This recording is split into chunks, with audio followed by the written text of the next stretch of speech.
கண்டிப்பாக. குறிப்பாக இன்று காலை மாரடைப்பால் இயக்குனர் பாக்யராஜா மறைந்துள்ளார். அவரது உடலுக்கு தற்பொழுது நடிகர் ரஜினிகாந்த் அஞ்சலியை செலுத்தி வருகிறார். அதன் நேரடி காட்சிகளை நம்மளால் நேரடியாகவே பார்க்க முடிகிறது. குறிப்பாக பாக்யராஜ் ஈரோடு மாவட்டத்தில் பிறந்து 1953ஆம் ஆண்டு அமராவதி தம்பதி மகனாக பிறந்துள்ளார்.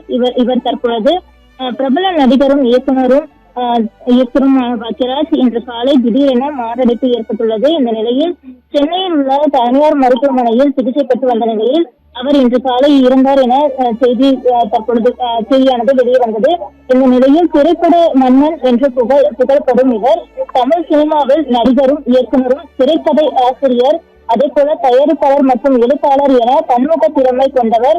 இவர் குறிப்பாக இயக்குனர் இமயம் பாரதிராஜாவின் 16 வயதிலேயே கிழக்கே போகும் ரயில், சிகப்பு சாக்கல் ஆகிய படங்களில் உதவி இயக்குநராகவும் கதாசிரியராகவும் பணியாற்றியிருந்தார். இந்த நிலையில் இவர் பல வெற்றிகரமான படங்களையும் தமிழ் திரையுலகிற்கு தந்துள்ளார். அதே போல இவர் தனது தனித்துவமான திரைக்கதை உத்திகளால் தமிழ் சினிமாவை அடுத்த கட்டத்திற்கும் எடுத்து சென்றிருந்தார். இந்த நிலையில் இவர் தற்பொழுது தமிழ் திரையுலகில் சூப்பர் ஸ்டார் என்று அழைக்கப்படும் ரஜினிகாந்த் தற்பொழுது பாக்யராஜ் உடலுக்கு அஞ்சலி செலுத்த நுங்கம்பாக்கத்தில் உள்ள அவரது இல்லத்திற்கு வருகை தந்துள்ளார்.